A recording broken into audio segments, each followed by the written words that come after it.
Praise the Lord. എൻ്റെ പേര് James. ഞാൻ കട്ടപ്പനയ്ക്കടുത്ത് ചപ്പാത്ത് സെൻറ്റ് ആൻ്റണീസ് ഇടവക അംഗമാണ്. ഞാൻ 2019 ഡിസംബർ 30 കൃപാസനത്തിൽ വന്ന് ഉടമ്പടി എടുക്കുന്നത്. ഉടമ്പടി എടുക്കാനുണ്ടായ കാരണം, അതിനു മുമ്പ് എൻ്റെ സാക്ഷ്യം ഒന്ന് ഞാൻ ഇവിടെ രേഖപ്പെടുത്തുകയാണ്.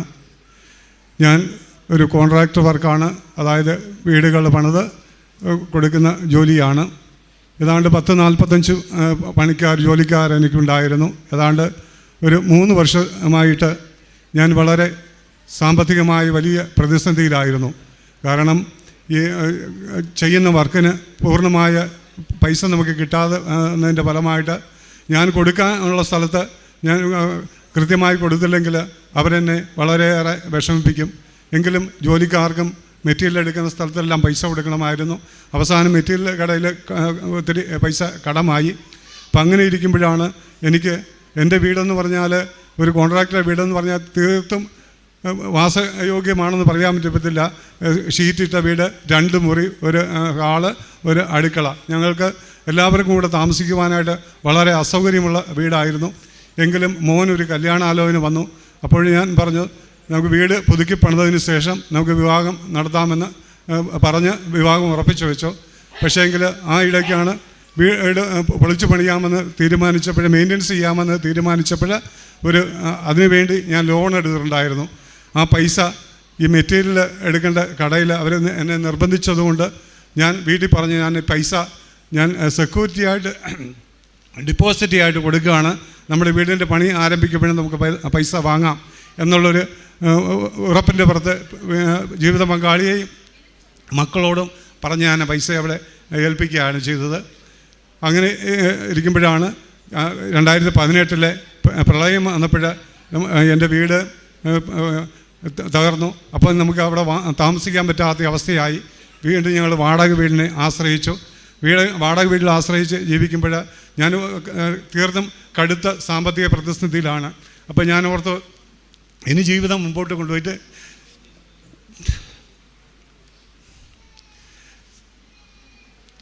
കാര്യമില്ല. അതുകൊണ്ട് ഞാൻ ഒരു തീരുമാനത്തിലെത്തിയപ്പോൾ എൻ്റെ ദൈവം അതിനെ അനുവദിച്ചില്ല. ആ തീരുമാനത്തിന് 2 ആഴ്ച കഴിഞ്ഞപ്പം അതേ സ്പോട്ടിൽ വെച്ച് എനിക്കൊരു ആക്സിഡൻ്റ് ഉണ്ടായി. ആ ആക്സിഡൻ്റ് ഉണ്ടായപ്പോഴാണ് ഞാൻ അറിഞ്ഞത് ദൈവം എന്നെ എത്രത്തോളം സ്നേഹിക്കുന്നുവെന്ന്. കാരണം ബസ് കയറി ഇറങ്ങിപ്പോകേണ്ട ഒരു സാഹചര്യത്തിലായിരുന്നു. ബൈക്ക് ആക്സിഡൻ്റ് ആയിരുന്നു. ഒരു കാർ വന്ന് ഇടിച്ച് ഞാൻ റോഡ് വീഴുന്നു. ബസ് വന്ന് പിന്നെ അവിടെ ചവിട്ടി നിർത്തുന്നു. എനിക്ക് ഒരു പോറലുമില്ല, പക്ഷേ എയർ ടൈറ്റായിട്ട് എനിക്ക് ശ്വാസം വിടത്തില്ല, പറ്റാത്ത അവസ്ഥയായി. നടുവിൻ്റെ വേദന 2018 ഉണ്ടായ ഈ ഒരു ആക്സിഡൻറ്റും കൂടെ ആയപ്പോൾ ഞാൻ ജീവിതത്തിൽ ആകെ തകർന്നു. അപ്പോൾ എൻ്റെ മനസ്സിലൊരു പ്രതീക്ഷയുണ്ടായിരുന്നു, ദൈവം എന്നെ കരുതുന്നുണ്ട് എന്ന് കരുതി. അങ്ങനെ ഞാൻ അണക്കരയിൽ കൗൺസിലിങ്ങിന് ചെന്നു. അവിടെ ചെന്നപ്പോഴാണ് എൻ്റെ അവസ്ഥയെക്കുറിച്ച് എനിക്ക് മനസ്സിലാകുന്നത്. ഇപ്പോൾ കൃപാസനത്തിലേക്ക് എൻ്റെ സൈറ്റ് സൂപ്പർവൈസർ കൃപാസനത്തിൽ വന്ന് പ്രാർത്ഥനയ്ക്ക് വന്ന് പങ്കെടുക്കുന്നുണ്ട്. പക്ഷെ അവർ വന്ന് പോകുമ്പോൾ പലരും ഇവിടെ വരുന്നുണ്ട്. അപ്പോഴേ കൃപാസനത്തെക്കുറിച്ച് ഞാൻ കേട്ടറിഞ്ഞപ്പോഴും എനിക്ക് കൃപാസനത്തെക്കുറിച്ച് വലിയൊരു പുച്ഛമായിരുന്നു. കാരണം എൻ്റെ മനസ്സിൽ കരുതിയത്, അന്ന് നമ്മൾ തെറ്റായ അഭിപ്രായങ്ങൾ പലരിൽ നിന്നും കേട്ടു, ചാനലിലൂടെ കേട്ടു. അതിൻ്റെ വെളിച്ചത്തിൽ കൃപാസനത്തിലേക്ക് വരാനായിട്ട് എനിക്ക് സാധിച്ചില്ല. പക്ഷേ അവസാനം ഞാൻ തീരുമാനിച്ചു, കൃപാസനം എന്താണെന്ന് അറിയണം. ഞാൻ യൂട്യൂബിൽ സെർച്ച് ചെയ്തു. അപ്പോഴാണ് അച്ഛന് കിട്ടിയ അഭിഷേകത്തെക്കുറിച്ചും അച്ഛന് കിട്ടിയ വരദാനത്തെക്കുറിച്ചുമെല്ലാം ഞാൻ അറിയാനിടയായത്. അങ്ങനെ ഞാൻ 2019 ഡിസംബർ 30 ഇവിടെ എത്തിച്ചേർന്നു. ഇവിടെ എത്തിച്ചേരുമ്പോൾ വലിയൊരു പ്രശ്നത്തിലൂടെയാണ് കടന്നു പോകുന്നത്. എൻ്റെ ശരീരത്തിൻ്റെ ഈ വലതുവശത്ത് ഒരു മുഴയുണ്ടായിരുന്നു. അതുപോലെ എൻ്റെ ചെവിയിൽ ഒരു മാംസ കഷ്ണം. എനിക്ക് ചെവി പൂർണ്ണമായിട്ട് അസ്വസ്ഥയായിരുന്നു. ഈ മുഴ ഞാൻ വീട്ടിൽ ആരോടും പറഞ്ഞില്ല, ഹോസ്പിറ്റലിൽ പോയില്ല. കാരണം ഇത്രയും പ്രതിസന്ധിയുടെ മധ്യത്തിൽ എൻ്റെ രോഗം കൂടെ അറിഞ്ഞു കഴിയുമ്പോൾ വീണ്ടും താർന്നു പോകുന്ന കണക്കിന് പുറത്ത് ഞാനത് രഹസ്യമായി സൂക്ഷിച്ചു. പക്ഷേ ഇവിടെ വന്നപ്പോൾ എനിക്ക് ആക്സിഡൻറ്റ് കഴിഞ്ഞ് ഞാൻ ഇവിടെ വന്നപ്പോൾ എനിക്ക് ചൊവ്വേ നേരം ഇരിക്കത്തില്ല. ഒരു വിധത്തിലാണ് ഞാൻ ഇവിടെ നിന്നത്. അപ്പോഴാ 30 പ്രാർത്ഥനയിൽ അച്ഛൻ രോഗശാന്തിയുടെ പ്രാർത്ഥനയുടെ സമയത്ത് അച്ഛൻ പറയുന്നുണ്ടായിരുന്നു, എൻ്റെ ചെവി കൊണ്ട് കേട്ടതാണ്, ഞാൻ എൻ്റെ ഹൃദയത്തെ സ്പർശിച്ചതാണ്. അച്ഛൻ പറഞ്ഞു, വലത് വാരിയലിനോട് ചേർന്ന് മുഴ കർത്താവ് സൗഖ്യപ്പെടുത്തുന്നു, ഒരു മാംസക്കഷം ചെവിയിൽ നിന്നും വലത് ചെവിയിൽ നിന്നും എടുത്തു മാറ്റുന്നു എന്ന് അച്ഛൻ പ്രാർത്ഥിക്കുന്നത് എൻ്റെ ചെവി കൊണ്ട് കേട്ടു. പക്ഷേ ഞാൻ അതത്ര കാര്യമാക്കില്ല. പക്ഷേ ഉടമ്പടി എടുത്തപ്പോൾ ഞാനിവിടെ മാതാവിൻ്റെ അടുത്ത് വന്നപ്പോഴാണ് എനിക്ക് കൃപാസനത്തിൽ ഈ മാതാവ് മാത്രമല്ല ഈശോയുടെ സാന്നിധ്യമുണ്ടെന്ന് എനിക്ക് വെളിപ്പെട്ടിയത്. കാരണം ഇവിടെ അച്ഛനെ ഞാൻ കണ്ടപ്പോൾ, അച്ഛൻ്റെ ചുറ്റും ആൾക്കാർ നിൽക്കുന്ന കണ്ടപ്പോൾ എൻ്റെ മുഖത്തിൽ വന്ന് ഈശോ അവിടെ നിൽക്കുന്നു. അതായത് മലമുകളിൽ ഈശോ നിൽക്കുമ്പോൾ ഈശോയുടെ ചുറ്റും ജനങ്ങൾ കൂടുന്ന സിനിമയിലെ ആ ഒരു രംഗം പോലെ എൻ്റെ മനസ്സിലേക്ക് തെളിഞ്ഞു വന്നു. അന്നു മുതൽ അച്ഛൻ്റെ ആ ഓരോ വാക്കുകളും തേൻകട്ട പോലെ എൻ്റെ ഹൃദയത്തെ തുളച്ചു. എനിക്ക് കൃപാസനത്തും അച്ഛനോടുള്ള ആ സ്നേഹവും എനിക്ക് ഇന്നും അച്ഛൻ്റെ വാക്കുകൾ ഈശോയാണ് സംസാരിക്കുന്നത്, ഈശോയാണ് ഇടപെടുന്നത് എന്നുള്ള വലിയൊരു അനുഭവം എനിക്ക് ഇതുണ്ടായി. ഞാനിത് പലരോടും, ഞാനുമായി ബന്ധപ്പെടുന്ന വ്യക്തികളോടും എല്ലാം ഈ കൃപാസനത്തെക്കുറിച്ച് ഞാൻ സാക്ഷിയായി ഞാൻ പറയാറുണ്ട്. കാരണം ഒത്തിരി ഞാൻ താമസിച്ചു, ഉടമ്പടി പുതുക്കാൻ താമസിച്ചു, എനിക്ക് വരാൻ സാധിച്ചില്ല. അത് മാതാവിനോടൊരു വെല്ലുവിളിയായിട്ടാണ് നീണ്ടുപോയത്. അതിനും കാരണമുണ്ട്. ഞാൻ 2 മക്കൾക്ക് വേണ്ടിയിട്ടാണ്, മൂത്ത മോനും ഇളയ മോനും വേണ്ടിയിട്ടാണ് ആദ്യത്തെ നിയോഗം വെച്ചത്, ആദ്യത്തെ വിദേശത്ത് പോകാനായിട്ട്. അതിനകത്ത് മൂത്ത മോൻ്റെ കാര്യങ്ങൾ നടന്നില്ല, ഇളയ മോൻ്റെ കാര്യം ആണ് നടക്കുന്നത്. ഇളയ മോന് ഇതുപോലെ അവൻ്റെ 2.5 ലക്ഷം രൂപയോളം നമ്മൾ ചെലവഴിച്ച് പഠനം നടത്തി. അപ്പോഴാണ് നമുക്ക് പറയുന്നത്, ഇന്ന പോലെ 10 ലക്ഷം രൂപ ഒരു സുഹൃത്ത് തരാമെന്ന് പറഞ്ഞു, 2 രൂപ പലിശയ്ക്ക്. ആ 2 രൂപ പലിശയ്ക്ക് ഞാൻ പൈസ വാങ്ങി പിന്നെ വിദേശത്ത് വിടാമെന്നുള്ള തീരുമാനത്തിൻ്റെ പുറത്ത് എല്ലാം ഇടപാട് നടത്തി. പക്ഷേങ്കിൽ കൊറോണ വന്നതുകൊണ്ട് 8 മാസമായിട്ടും ഇവൻ്റെ കാര്യങ്ങളൊന്നും നടന്നില്ല.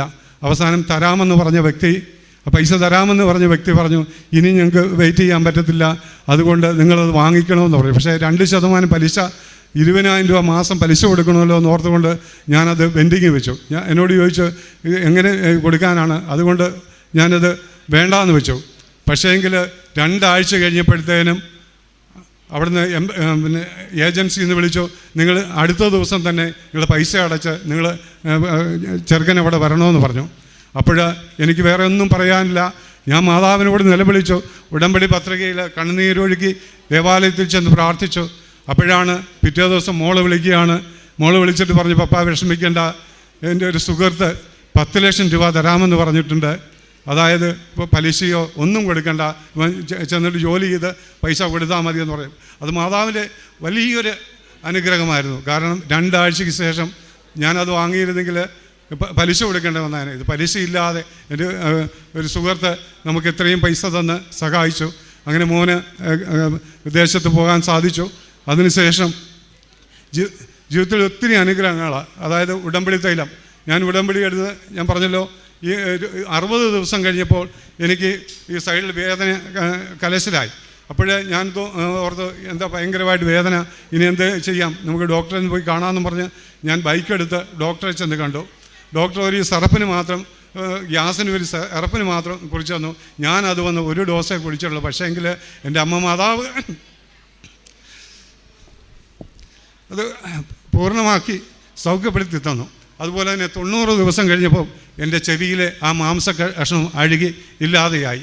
അതും വലിയൊരു, അപ്പം ഞാൻ ചെവി തോണ്ടി എടുത്തു കഴിഞ്ഞപ്പോഴാണ്, എല്ലാം നിലത്തിട്ട് കഴിഞ്ഞപ്പോഴാണ് എൻ്റെ മനസ്സിൽ ഓർമ്മ വന്നത്, അച്ഛൻ എന്നെ പോലെ വിളിച്ച് പറഞ്ഞതല്ലേ, പ്രാർത്ഥിച്ചതല്ലേ, എന്നെക്കുറിച്ചല്ലേ. അപ്പം ഞാൻ എൻ്റെ ഒരു ഉള്ളം കയ്യിലെ കഷ്ണങ്ങളെല്ലാം എടുത്ത് വെച്ചിട്ട് ഫോട്ടോ എടുത്ത് ഞാൻ എൻ്റെ മോൾക്ക് അയച്ചു കൊടുത്തു. ഇത് അമ്മ മാതാവ് എനിക്ക് എൻ്റെ ജീവിതത്തിൽ വലിയൊരു അത്ഭുതം ചെയ്തു എന്ന് പറഞ്ഞ് അങ്ങനെ ഇട്ട് കൊടുത്തു.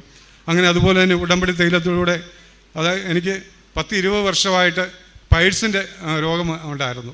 പക്ഷേ ഇന്ന് വരെ ഉടമ്പടി എടുത്തതിന് ശേഷം ഇന്ന് വരെ ആ രോഗമില്ല. ഇന്നലെയും ഞാൻ ചിക്കൻ കഴിച്ചിട്ടാണ് അവിടെ വന്നത്.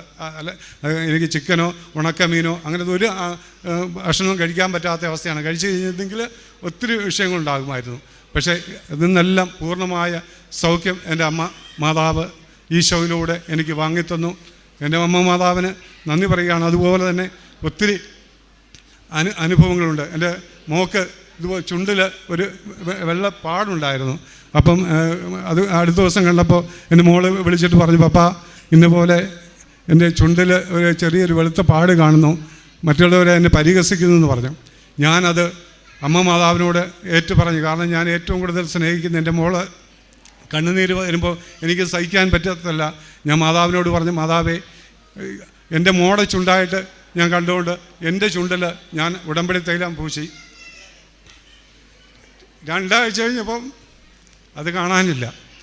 അത് വലിയൊരു, അതുപോലെ തന്നെ എൻ്റെ മോൻ്റെ കൊച്ചിന് 1 വയസ്സേ ഉണ്ടായിരുന്നുള്ളൂ. അരയ്ക്ക് ചുറ്റും അലർജിയാണ്, അങ്ങനെ ചുമന്ന് ആയിരിക്കും. അപ്പോൾ ഇങ്ങനെ ആദ്യം ഹോസ്പിറ്റലിലൊക്കെ കൊണ്ടുപോയി മരുന്ന് മേടിച്ചു, വീണ്ടും ചൊറിഞ്ഞ് പൊട്ടുന്നു. അപ്പോഴേ വൈകിട്ട് പ്രാർത്ഥനയുടെ സമയത്ത് ഞാൻ നേരത്തെ പറഞ്ഞു, ഒരു കാര്യം ചെയ്ത് നിങ്ങൾ നാളെ ഹോസ്പിറ്റലിൽ പോയിട്ട് ഡോക്ടറെ കാണിക്കാൻ പറഞ്ഞു. പ്രാർത്ഥിച്ചുകൊണ്ടിരുന്നപ്പം ഞാൻ എന്തിനും ഹോസ്പിറ്റലിൽ പോകണം, അമ്മ മാതാവ് അല്ലേ ഉടമ്പടി തൈലേ ഉള്ളത്. ഞാൻ പ്രാർത്ഥന കഴിഞ്ഞിട്ട് ഉടനെ മോളെ വിളിച്ചിട്ട് പറഞ്ഞു, മോനോടും പറഞ്ഞു, നമ്മൾ ഹോസ്പിറ്റലിൽ പോകുന്നില്ല, നമുക്ക് ഉടമ്പടി തൈലം പൂശിയാൽ മതി, ഉടമ്പടി തൈലം ഇട്ട് കഴിയുമ്പോൾ അമ്മ മാതാവ് അത് സൗഖ്യപ്പെടുത്തി തരുമെന്ന് പറഞ്ഞു. അങ്ങനെ ഉടമ്പടി തൈലം പൂശി എൻ്റെ കുഞ്ഞിന് ആ പൂർണ്ണമായ സൗഖ്യം കിട്ടി. അതുപോലെ തന്നെ എൻ്റെ മോളും എൻ്റെ കൂടെയാണ്. ആ കുഞ്ഞിനും എന്തെങ്കിലും അസ്വസ്ഥത വരുമ്പോൾ ഉടമ്പടി തൈലമാണ് ഇട്ട് കൊടുക്കുക. പനി വന്നാലും ശരി, എന്തെങ്കിലും അസ്വസ്ഥത ഉണ്ടായാൽ അവർക്ക് വളരെ അത് ആശ്വാസപ്രദമാണ്. ഒത്തിരിയേറെ അനുഗ്രഹങ്ങളാണ് എൻ്റെ മാതാവ് എനിക്കും എൻ്റെ കുടുംബത്തിനും ഒത്തിരി പറഞ്ഞാൽ തീരാൻ പറ്റാത്ത ഒത്തിരി അനുഭവങ്ങൾ എൻ്റെ ജീവിതത്തിൽ അമ്മ മാതാവ് തന്നു.